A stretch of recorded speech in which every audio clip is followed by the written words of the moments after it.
3 minutes after James turned away, a low vibration stirred the stillness of the crowd. It began with a subtle tremor beneath the sidewalk, barely noticeable at first. Then came the sound, a deep, rhythmic hum that seemed to press on the chest more than the ears. Heads turned.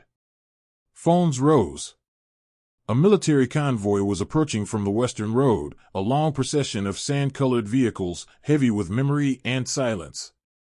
The lead Humvee rolled to a stop near the barricade, where James had been quietly dismissed not moments earlier.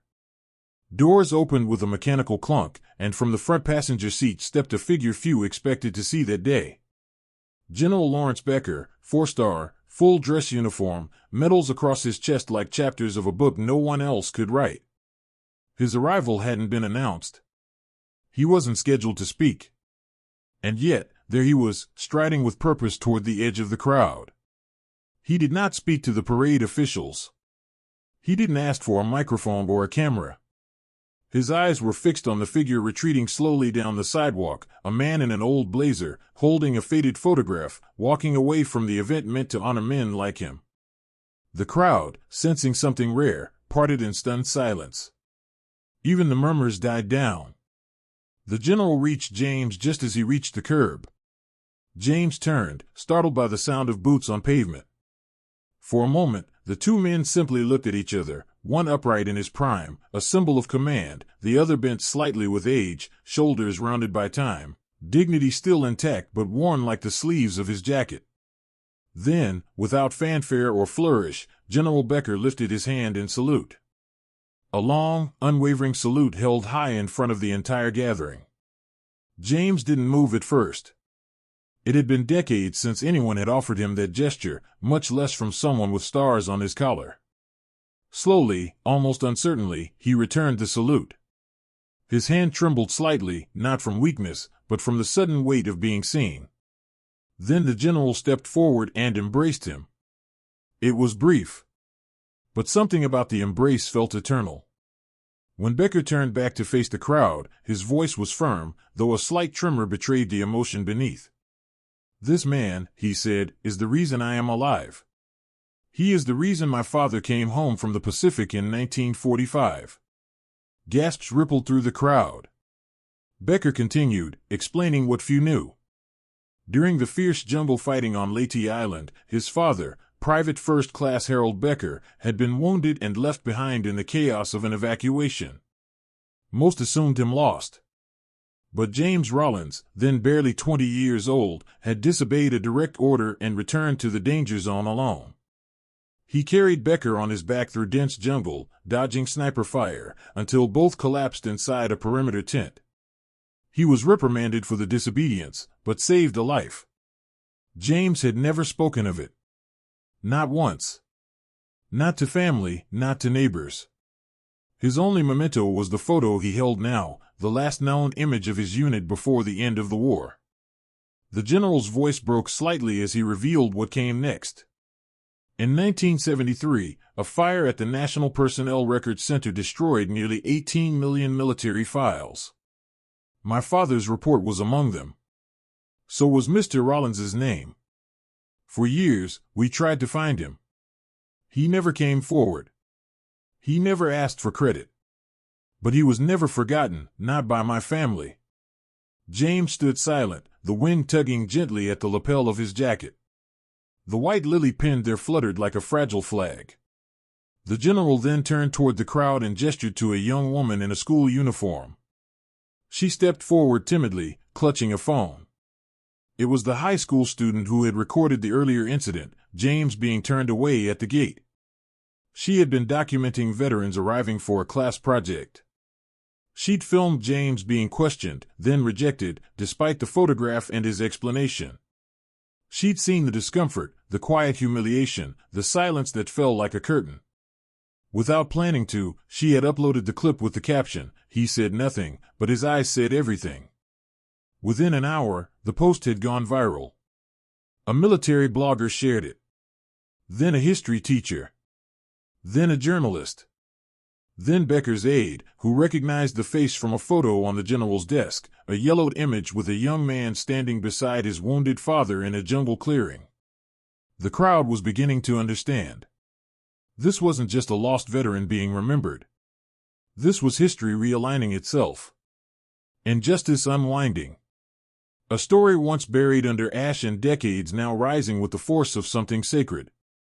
Becker removed a medal from his own uniform, one given to him personally for distinguished service. He stepped forward and pinned it to James's blazer, just below the lily. There were no speeches after that. Only silence. The kind that says more than applause ever could. The security barrier was lifted. But James did not rush through. He simply stood, holding the photo, now wearing a medal never meant for him, but one earned long ago. He was not a guest anymore. He was the reason the parade existed at all. And slowly, the entire crowd parted, allowing him passage, not out of pity, but respect. The kind born of truth finally revealed. Witnesses would later describe that moment in different ways. But one phrase echoed among them all. Something changed today. For the rest of the parade, James stood off to the side beneath a row of shaded trees, holding the photograph gently, as if the image might fade if touched too hard. He didn't speak to the press. He didn't pose for photos. His eyes followed the marching bands, the color guards, and the military units that passed with crisp salutes and synchronized steps. But his expression never changed, neither proud nor angry, simply present, as if witnessing something he'd long ago given up on being part of. That night, the footage of the general's salute aired on every major news outlet. A still frame of the moment, the two men in quiet embrace beneath the parade banners, circulated widely. But no one seemed able to reach James. He didn't answer the door when journalists visited the trailer park in Cedar Hill. He didn't return phone calls. There was no social media to follow, no relatives to comment. He remained a name, barely known, except now whispered in reverence across living rooms and classrooms alike. In Washington, a motion was introduced within 72 hours. It passed unanimously. By the following week, the Department of Veterans Affairs had announced a new initiative, spearheaded by General Becker himself. It would be called the Rollins Initiative, in honor of those whose military service had never been properly recognized due to lost, destroyed, or incomplete records. The focus was simple: dignity by documentation, remembrance without bureaucracy. Mobile outreach units were dispatched to communities across the country. Local veterans groups were invited to participate in interviews and personal archive submissions. Children of veterans came forward with letters, uniforms, medals found in basements and attics. School history classes began hosting oral record days, where students recorded family stories previously told only at dinner tables or not at all. In Cedar Hill, a modest ceremony was organized the following month.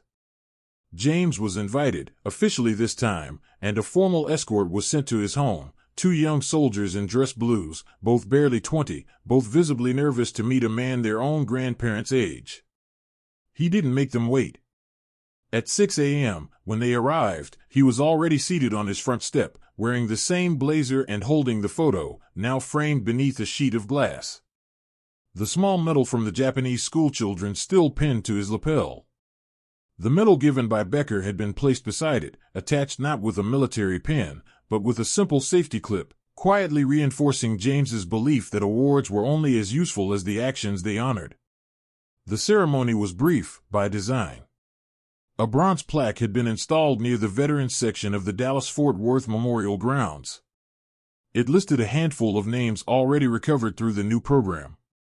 James's name was among them, etched in the center beneath the phrase, "Not lost, only waiting to be remembered." He stood before the plaque for several minutes after the others had stepped back. He didn't speak. He didn't cry. But when he reached into his coat pocket and pulled out 3 white lilies, the meaning was clear. He laid them gently at the base of the plaque, one for each man in the photograph beside him. Only the general stayed behind, standing at a respectful distance. He didn't approach, didn't speak, didn't salute again. But when James turned to leave, their eyes met for one final moment. And the general placed a single hand on his chest. Not a gesture of command, but of thanks. The media coverage faded as quickly as it had risen. But the program did not. By winter, hundreds of veterans had been found, some alive, many already gone. Their names were added to local memorials, their stories recorded, their photos digitized. A traveling exhibit began touring state fairs and city halls, Faded Faces, Forever Ours. One corner of the display was devoted to a single image, for young men beside an armored vehicle. One of them bore a slight resemblance to the older man who now refused to give interviews, but there was no caption beyond the words, "Memory doesn't age." Back in Cedar Hill, James returned to his quiet routine. The cactus bloomed again in early spring. His mailbox still filled mostly with advertisements and silence, but now and then a letter arrived, usually handwritten, sometimes from students, sometimes from people who had simply seen the photo and wanted to say thank you. He didn't answer all of them. He didn't need to. The photograph now sat framed on the shelf beside the window, flanked by a folded flag and a plaque bearing no rank, only his name. At the next year's victory parade, James received a formal invitation printed on thick paper with an embossed seal. He attended. Not in the reserved section, but seated among the crowd, on a folding chair near the back, his hat resting gently on his knee. At the end of the parade, when most had already started leaving, he stood slowly and walked toward the monument again. This time, no cameras followed him. Only the sound of quiet footsteps, some his, some belonging to a young woman in a school uniform who now worked for the very program her video had helped launch. She said nothing. Just walked beside him in silence, carrying a small vase of white lilies. They arranged them together and left before anyone could turn and see. James never returned to the parade after that second visit. When the invitation arrived the following year, tucked inside an official envelope, complete with gold-embossed lettering and a personalized letter from the Secretary of Veterans Affairs, he placed it on the kitchen counter, unopened. It remained there for weeks beside the same chipped coffee mug and the small notepad where he sometimes wrote grocery items in pencil but never bought anything new. Cedar Hill hadn't changed much. Neither had James. But quietly, and without his asking, the world around him had begged *N to rearrange itself. He declined every interview request. Politicians sent staffers to capture his story, but none made it past the screen door. A local TV crew once tried to ambush him outside the trailer park with a camera and microphone. He simply looked past them and said nothing. They left with only ambient *TS of his cactus and a 30-second clip of a man who, when asked how it felt to be a hero, didn't answer, because he never thought of himself that way. At the VA hospital in Dallas, the front desk now displayed a small placard, "Ask about undocumented veterans." Beneath it was a photo of James, though few recognized him anymore. Most assumed it was a stock image of a kindly older man. But every new hire at the hospital was trained in a short course called Recognition Beyond Records, now required nationwide. They were taught to notice quiet details, a photograph with faded uniforms, a tattoo, a cadence of speech only those who served shared, or a silence that wasn't born of evasion, but discipline. At Cedar Hill High School, students studied James's story in 11th grade history. The young woman who'd filmed him that first day was now a teaching assistant in the district. She told her students about a man who didn't yell, didn't complain, and never asked for anything, but whose life changed national policy. They studied the 1973 fire. They wrote essays about lost records and what memory meant. One assignment asked them to describe a person in their lives whose impact could never be measured by paperwork. More than one student wrote about their grandfathers. Other schools followed. Veteran memorials began holding dual lists, confirmed records, and verified witness accounts. For the first time, oral history was considered admissible for recognition. What had started with a mistake at a parade had become a movement, quiet, like James, but unstoppable. At the trailer park, things stayed simple. The cactus bloomed every other year. James had taken to drinking his coffee outside when weather allowed, watching the sun rise past the chain-link fence. He sometimes received visitors, students mostly, some researchers, the occasional veteran with questions he couldn't quite put into words. James didn't say much. But they always left with something written. A photocopy of the photograph, a line from a journal he once kept, or a handwritten note that simply read, "Remember who you are, even when no one else does." When he turned 92, there was no party. But 3 vehicles arrived outside his trailer just after sunrise. One belonged to General Becker, who had quietly maintained contact over the years. Another was from the National Museum of American History. The third carried 3 students in ROTC uniforms who had petitioned to deliver their thanks in person. They came bearing no speeches, no medals, no cameras. Only handwritten letters, a small flag, and a folded piece of linen on which were stitched the names of lost veterans found through the Rollins Initiative. James met them at the edge of his porch. He didn't ask why they had come. They didn't offer answers. One by one, they handed him their letters. One contained a poem. Another simply said, "I will remember." The third, signed by all 3 students, read, "We carry your silence forward." That night, James placed the letters beside the photograph. The war coin gifted to him by Japanese schoolchildren still rested there, along with the general's medal, now pinned permanently to the lapel of his blazer, which hung over the back of a kitchen chair. In his final years, he left behind no fortune, no memoirs, no dramatic confessions. But one evening, after a rare snow-dusted Cedar Hill in early spring, his neighbor, an Iraq veteran who'd quietly helped with groceries, found a note taped to the door. It read, "They didn't come home. I just carried the memory." When word spread that James had passed, there was no grand announcement. But on the day of his funeral, dozens arrived in silence. Veterans from wars long past. Students holding flags.